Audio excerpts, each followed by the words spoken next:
Live from Los Angeles. Welcome back to Good Morning, LaLa. And on Thought Thursdays, nothing greater than getting us to think more, a great play here in Hollywood. So we're here with Tomorrowland Productions, and you guys have a new play called Dope Queens that is just coming out. Yes, tomorrow is the big premiere. We're going to have the red carpet and everything. It's a story, that is really close to my heart because it's a story related to my friend Grafton, who is the writer and director.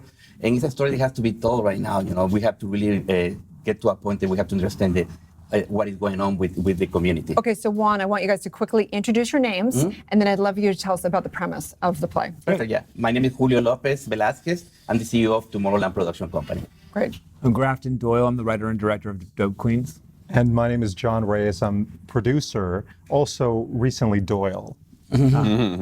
I'm Rob. Oh, I'm sorry. I get caught up in the moment there. Like I wanted to be part of the team. Grafton, tell us what is the story of Dope Queens? So about 12 years ago, I was incarcerated in a men's prison up in Northern California and had severe addiction issues. And I met these two women who were identified as trans. So we ended up becoming very close, and then we moved to San Francisco afterwards once we were released and started a chosen family. And it was one of those moments where we experienced a lot of homelessness, but we also experienced a lot of closeness and family. And we ended up, so this story for me, like 12 years later, is basically a story to honor them and to share my experiences with them. So wait, are you still in contact with them? I'm in contact with one of them, yes. Another one is still incarcerated, unfortunately. And so there's a lot of pain and suffering that I kind of describe and deal with in the story that I want to evoke and kind of open the lid into what the world is really like. So why is it Dope Queens? What's the story behind the title? I mean, it's a bunch of bad. Can I swear? You do, Bill. This is a morning show. It's a bunch of badass girls. So these women are absolute queens in every way, and they're dope in the baddest sense of the word. But also, there's the double entendre there because of the addiction component and the fact that dope, as the drug, is really a major part of their lives and their struggle to really become the family they want to be. And so much of my recovery has come from the fact that I had come from a family that has been supportive and wanting to see me get well, and I had a network of resources to help me.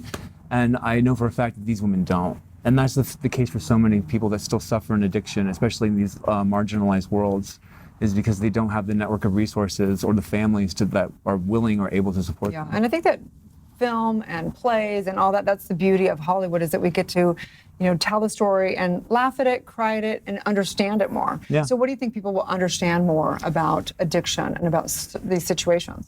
Well, I think it's a more compassionate look, more understanding. Maybe the person they see walking down the street is not necessarily a bad person, or something to be afraid of. And so I think that's the key thing I want to take away. Yeah, I think it's a story that has to be told, me coming from a recovery too. And I think everybody in the group from Tomorrowland, we come from a really harsh past. When we come together and we create something, we really want to tell our stories through this story too, because we relate to little pieces into that story where you're like, oh, that was me. That was me. So we need to tell this story not only for people who is in addiction, but for people who is in recovery already too. There is a hope to get there. So why a play? Why not a movie? Why not a book? Why the play? Well, it's also a movie, but I'm originally a playwright. Okay. And I actually am an MFA dramatic writing candidate at USC here. Great. That's where my heart is. It originated in the theater, but it's also a screenplay, and it's in development right now with Tomorrowland. Great. It's very exciting news. I had a feeling about that. Yeah. So please tell everyone where they can find and get tickets for Dope Queens. DopeQueensPlay.com. We have a grand opening tomorrow night. The red carpet is at 8 p.m. We have performances Friday through Sunday over the next 6 weeks, August 16th through September 22nd. And we'll hope you'll join us, love the characters, and we'll be present at most performances to answer questions, shed some light. Given that it's a personal experience, we have a lot that we're able to bring to the table in terms of our own stories, and we're hoping that'll also open the dialogue. Great. But the play is fantastic. Can't wait. Yeah. Fantastic. Thank you so much, you guys. Yeah. Thank you. Thank you for having us. Stay tuned. We'll be right back.